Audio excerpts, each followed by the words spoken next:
Hello, everyone. A very good evening to all the ladies and gentlemen who tuned into the stream. Welcome to IRC Tier-2 stream. We are racing in Paul Ricard today. So let's have a look at the short track video and the hot lap as well. This is quite an interesting track. Something that can divide the opinions in between people, but the back straight, it's going to be quite a lot of an action zone. It's quite a DRS straight. The Mr. straight is going to provide a lot of action today, and the next few corners could have a lot of tussles happening today. So let's keep an eye out for that. Paul Ricard's circuit, one of the fan favorites for F1 as we cross the line and get the lap started, able to get the car over to the right hand side for turn 1, brake at the end of the red markings on the right hand side, clip the inside bollards for turns 1 and 2 and try to run as wide as possible, making all use of track limits. Similarly for turn 3, chuck the car in, same for turn 4, try to get 4 wheels over the red curves if you can, the red and white curves which mark the track limits. Same for turn 6. It's going to be all about carrying momentum around this track as we head on to the Mistral straight through turn 7. Now normally the Mistral straight in GT3 is unrestricted, you don't have a chicane in the middle, but because of the speed that these cars carry, we brake at the red marker on the right hand side going into turn 8, 4 wheels over the inside curve almost for turn 9 as we once again barrel down the straight towards turn 10, possibly the most intensive corner on the entire track, fairly flat in these modern cars, but it really does show the aerodynamic and mechanical grip advantage that these modern cars have. Double right-hander of turn 11 is all about carrying momentum, a lot of time on the table to be gained here if you get it absolutely right. Turn 12, a very awkward late apex left-hander where you again aim to run 3 wheels or 4 wheels over the track limits. Turn 13 is flat and turn 14 is an awkward left-hander again. Final corner, round the hairpin, make sure not to run too wide here, it can invalidate your lap. DRS open, and that is a lap of Paul Ricard.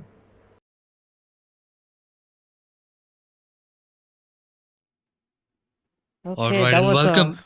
well. Oh, yeah, go ahead. Well, that was just my fellow commentator Moto just joined right now. I think he's just using some Internet Explorer or something. Just joined a bit late, but yeah, that was a brilliant hot lap by Eccentric there, one of our controller boys, setting a really good lap. So yes, Moto, welcome to the stream, and yeah, how was your day? Yep. Sorry, I'm late. Got caught up in some work, so it's fine. I think I missed the intro, but yeah, that was a very quick hot lap by our very own Eccentric, champion of the last season, if I'm not wrong, or last to last maybe. But yeah, a very quick lap time, and I think it was pre-patch or maybe post-patch. But yeah, the circuit is very flowing.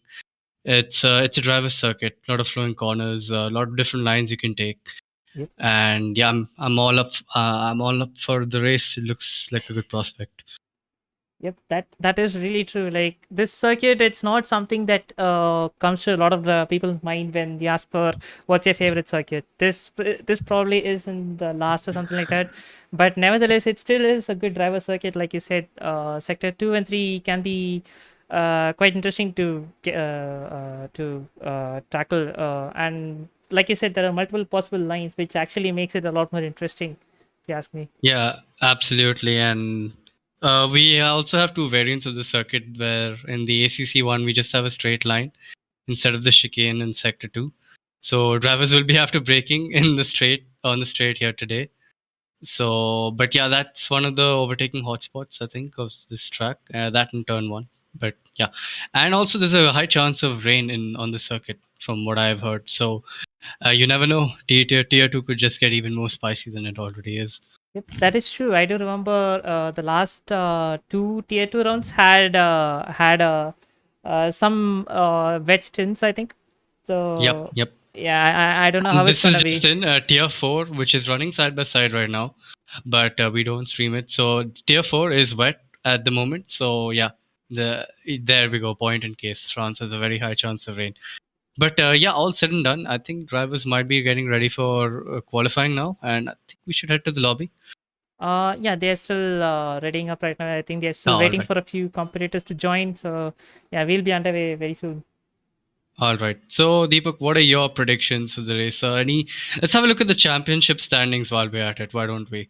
So I'm just going to head over to the website in a sec, and you guys can as well, and whoever's there in the viewing, amongst the viewers, can head to the IRC Indian Racing Community.co.in and check the Tier-2 standings, because it's a very well crafted website actually.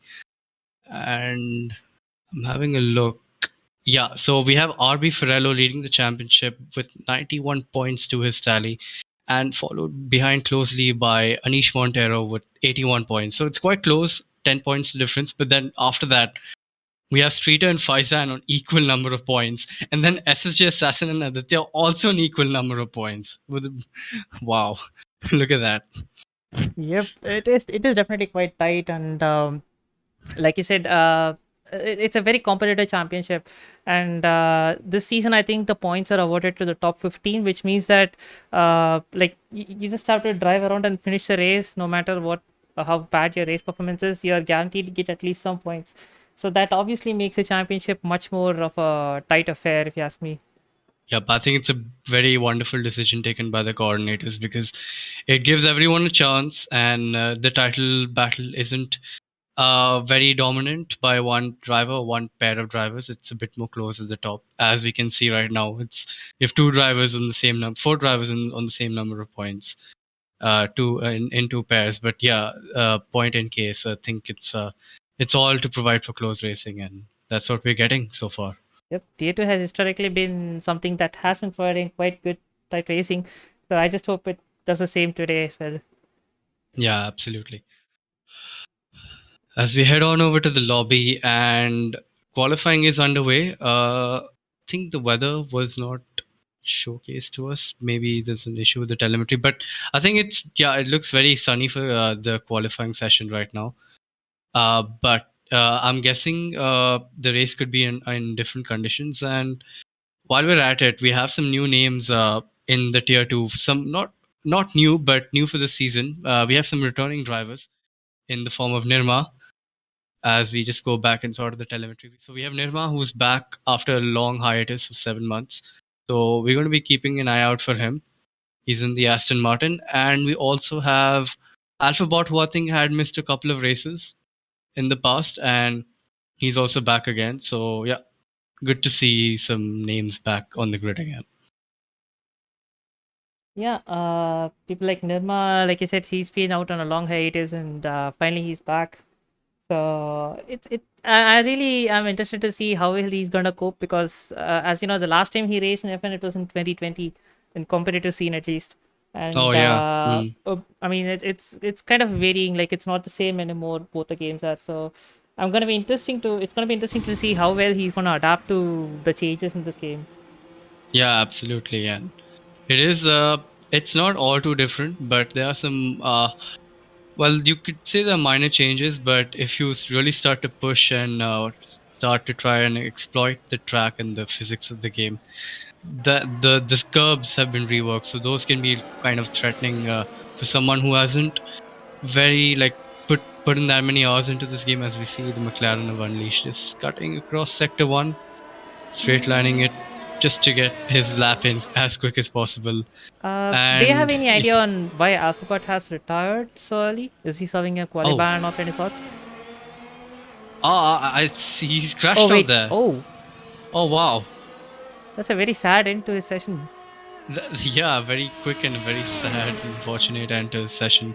Crashed out on the exit of that right-hander, which it is tricky to put the power down. But on your outlap, I think probably some issues with his hardware. Maybe that's what I'm guessing. But yeah, very surprising retirement there.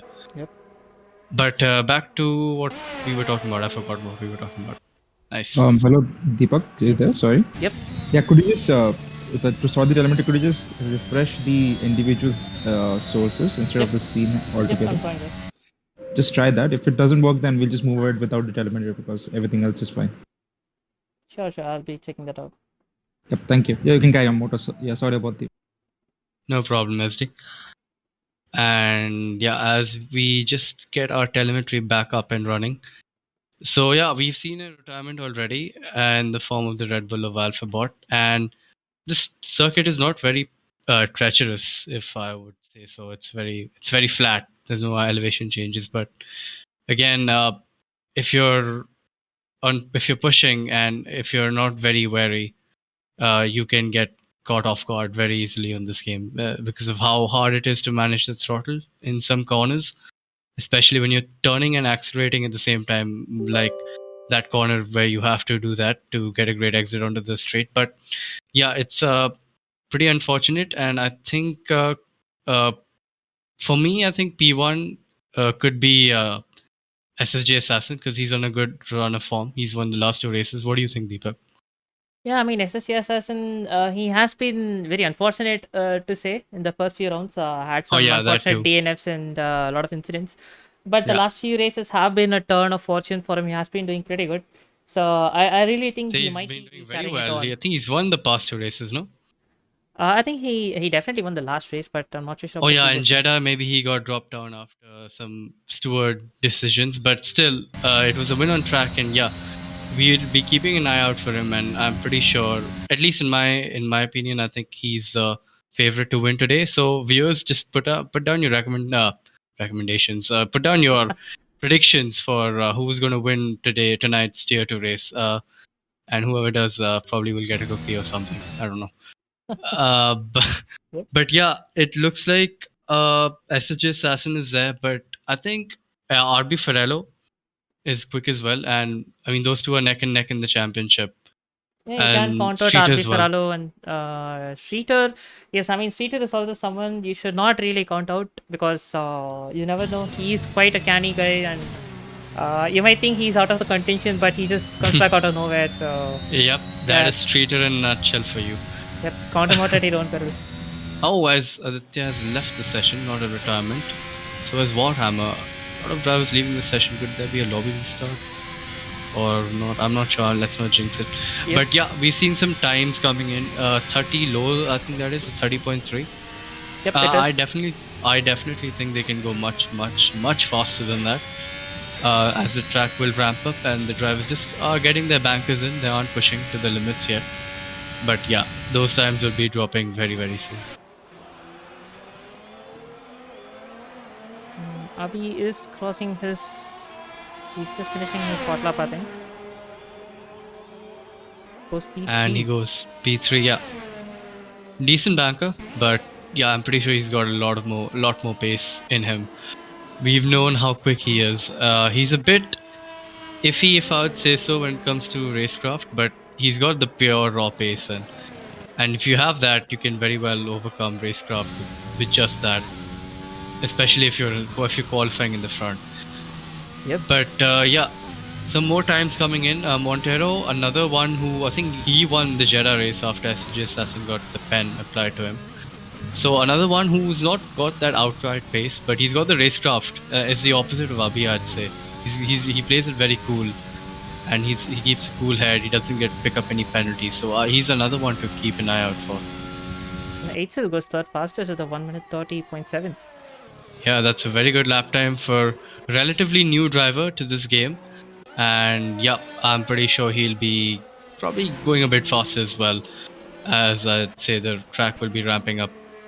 But bright sunny days here in qualifying. I think track time might be kind of high, and the tires do overheat quite a lot, especially in the third sector, where you're braking and turning at the same time in quite a lot of corners, such as this one and the one preceding it as well. So yeah, the tires do scrub quite a bit. So if it's the same in the race, I think the drivers might need to make a few setup changes, which obviously are out of park for me, to sort of combat that. But yeah, it looks like the track is very sunny right now. Yeah, it does looks all clear, and unfortunately the telemetry for whatever reason the overlay is not working, so it's all right. Get a prediction. So I guess even we are uncertain. I think we are more uncertain than the drivers because at least they get a preview. Yeah, because the drivers can check, right? Yeah, I guess that just adds to suspense factor. Let's just go along with it. Yep. So yeah, see, Fairan is doing his first hot lap right now. Seems to be doing it good. Yeah, pretty good lines, but keeping it pretty conservative on the track limit side, which I do notice quite a bit in Tier 2. They don't explore the track as much, but Abhi has left the session as well. I'm sure he's going to be joining back. But yeah, taking it a bit safe, and I think that's a pretty decent exit out of that chicane, which he got. Let's see if he could have the lap data on. Yeah, he's gone purple in sector 2. Yeah, thank you. I think he might have invalidated his lap. Oh, and that too on a corner which is flat out, and I think he took a bit too much inside curve there. Yep. So maybe he's done that on purpose because he wants to do a medium run. So he's just getting a delta right now, and he's going to go out on the mediums at the end of the session. Maybe that could be a possible reason why he's doing that. Or no, maybe he's just he's just gone into the pit, so he doesn't want the delta. I think he's just messed up there. And But, McLaren of Unleashed has just got DSQ because of parking in a dangerous location. I don't know what happened. Oh, yeah, so this is another thing about this track. In this track in specific, that because of that extremely large runoff areas you got in sector 1, right? If you're trying to give way to a driver, as we see BK19 completely taking the ACC line there, no chill. Yep. But if you try to park it on the runoff for too long, trying to give way to a driver or get to start your lap earlier, the game can disqualify you for some unknown reason, or it can invalidate your current and your next lap, even though you're nowhere near the end of the lap. So yeah, I'd suggest the drivers actually not cut the entirety of the first sector, or not like go too wild on the track, like on the runoff, because there's a danger of that happening.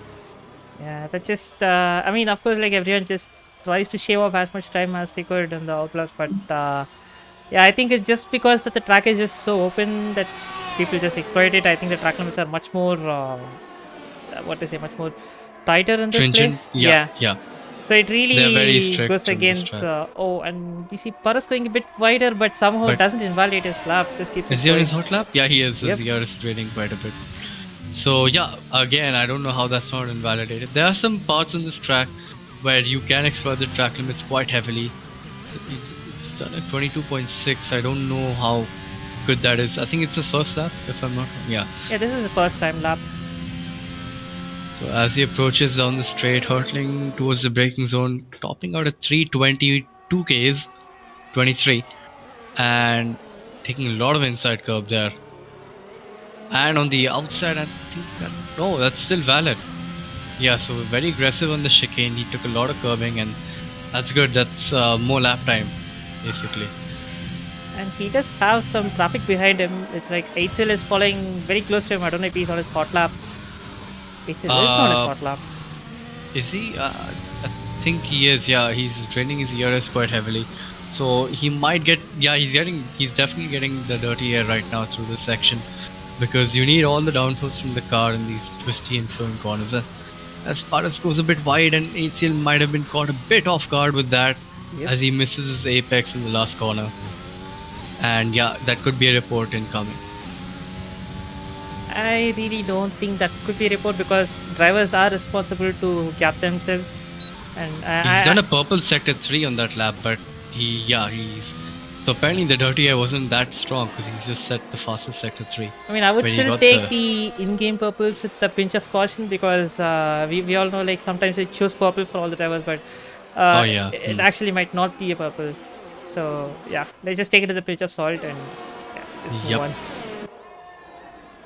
As Heisenberg has invalidated his lap as well.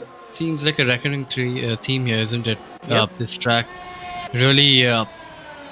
The drivers are finding it hard to push the car to its limits because of how much you can cut on this track, because it's so inviting, the runoff. So the drivers are finding it really hard to hook up a lap here. Yeah, it is just one of those tracks where I mean, oftentimes, like, a lot of criticisms come saying that the track is just there is just no gravel runoff, there is just a tarmac, and people just race very recklessly, and I think this also contributes to that. Like, it just gives you a false sense of confidence that nothing's gonna happen to your car, even if you go wide, you could just come out. Yep, that is very true, and I've grown to like this track quite a bit. I used to be in the majority where people would say this track is like dog shit, but no, I don't think so. It's a very flowing track, and it's a driver's track, as you mentioned. A streeter is only 400ths of best sector 1 time right now. So this could be provisional pole if he pushes on and gets a good sector 2 and 3. But he yeah, is we'll go not on board. using his PRS for whatever reason. I think he might have backed out then. Or maybe is it glitched out? His I battery is can't- at full charge. Yeah. I think he might have backed out. Or maybe is he just going out on some soft runs and just waiting for the truck to Yeah, evolve or he's something? not hitting 300 Ks on that. Yeah, he's not. But I don't know why the thing came then. What do you call the delta to sector 1? Anyways, yeah. Coming on to Shawshank, who's taken provisional pole with a 30.316. Just a 10th clear of P2, and I don't think it was that big of an improvement because it was already in the 3s, right? If I'm not wrong, it was a 30.3. 8, I think. I think it was somewhere close to that, yeah. So yeah, not able to find a lot of lap time, and I think someone might be able to dip into the 29s. And if there was that someone, probably SSJ Assassin. Oh, I've just realized he's not in the session. He's not racing tonight. Oh, is he? Oh wow, Oh, wow. that is a pity.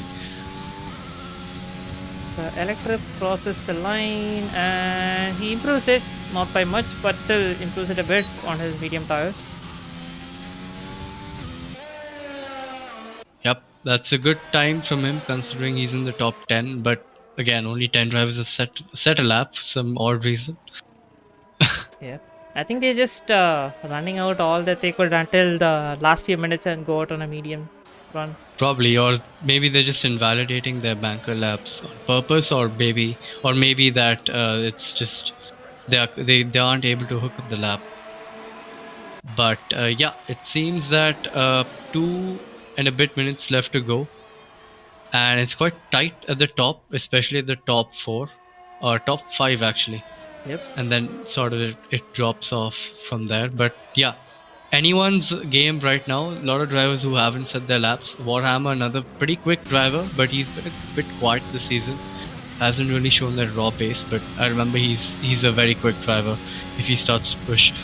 But yeah, RB again, he's on the mediums and he's done a 32.8. Oh, so just took too much of the curve and just wrecked his lap before it even started. Yep, there's actually a pretty hideous bump on that apex in turn 2. So it's actually quicker to miss it or not mount the curve at least and carry more apex speed and then try to manage the exit from there. Looks like Aditya is on his flyer and let's just hope he completes this lap. I think he is gonna complete. Oh wait, oh that was almost close to invalidation there. Yeah, really close to the track limits, and it looks like he's pushing very hard as he rounds this corner. Pretty decent line, but I'd probably take a bit of a more cutback line to get a better exit. But again, you fling the car into this last sector, take a late apex, just kiss the apex, and again you take a cutback line. So this one as well, not using the outside curb there, interesting choice, and also not sticking to the left hand side. So he's gonna maximize his distance to the line, but it doesn't matter because he's done a 30.0. 3/10 clear of P2. That's a pretty good lap from the AlphaTauri driver there. Yep, that was definitely a good lap, and like you said, in the third sector, some of his line choices, if it had been a bit different, I think he could have gone into the 29s. Yeah, exactly, and it's all right. He's still 3/10 clear of the field, and I think, yeah, he's going to be happy with that lap time. Yeah, that's still a good lap time. Nothing taken away from him. I think he's also gotten really unlucky in the past 2 races. I think Austria, he had a very good drive where he took a set of softs for like 18 laps, and we were all like spellbounded as to how he's done that. But he's had a bit of a quiet couple of races after that. But yeah, he's really showing his pace here, and it seems he's got the pace on everyone behind him. 3/10 clear as of now. So Aisel, did Aisel 2. improve? Oh, but he's invalid. It's a 31-1. He did a lap on the mediums to see if he could usurp his soft tire time, but I don't think a 30 would have been possible in the mediums. I'll tell you what. So a bit of an odd decision as to why he's gone for the mediums there. Maybe he thought he was confident that he could beat his soft tire time, but Yeah, interesting choice there actually. Yeah, that is a bit of an interesting choice, but let's see. I think Abhi is rounding up his final Hotlap. Let's have a look how he takes Yep. this sector. Yep. Using all the curb on the exit there, not sticking on the curb. Interesting decision. Taking again a wide line, late apex, just kiss it, does that very nicely. Trail brake over here, just dab on the brakes. Use runoff from the left, which he doesn't choose to, and again he sticks to the right as well. But it looks like a pretty good lap time, and it's a 29.9. It's a fantastic lap time from the Haas driver. That's an amazing lap, and our first 29 today. So yeah, that's a really Wow. nice lap from him. Yep. That's a great lap from my very own Haas driver, since he's even I drive a Haas car in Tier 1, and I'm happy that the Haas boys are quick and on pace. But yeah, fantastic lap there from our B20, and it seems at least P1 and 2 are very close to each other, but then you have a bit of a gap, which is kind of new in Tier 2, and Nirma rounds off his lap with a 31.1. P10, not a bad showing after his long hiatus. Pretty solid performance with P10. I think he's going to be happy with that. Yeah, for sure he'll be happy, but I think P10 is not exactly something that it's a very great position, I would say, because you're going to be locked into the soft tires. Yep. And you're not going to have the free tire choice. Like P11, I think that's that's the best that you can get if you're gonna not be on top of your quality performance. But still, on pace, at least he's gonna be happy that he was able to secure P10. Yeah, absolutely. And pretty good qualifying session there, and a bit of a different one, because Tier 2 we've seen is so close, but this one we just got two drivers who are just a cut above the rest. And we got your top 5 for tonight: Abhi20 in the Haas, Aditya in the AlphaTauri, Shawshank in the Ferrari, Heisenberg in the McLaren, Montero in the Williams, running off the top 5. Then we have the Williams of HCL, Ferrari of Streeter, Red Bull of Abi, Merc of Abi Ferrello, and Streeter and Abi are on the mediums and in the top 10. So again, two very quick drivers who we ought to keep an eye out for. Deepak, please scroll down. Right, thank you. It's going to be a lobby restart. Sorry, folks, for hijacking the stream. We had AlphaBot and Warhammer who were simply stuck in spectator mode, and they were unable to do anything, so we will be restarting the lobby. Now what we'll do, Deepak, in the meanwhile, is try to sort out the telemetry issue. Let's try to pause the stream, and stay tuned, folks. We'll be back in just a sec. Yep. So there you heard it. We're gonna be having a lobby restart, and yeah, it's go time again, and we'll be back soon. We'll be sorting out these issues, and we'll be back in a few short moments. Yep. See you guys.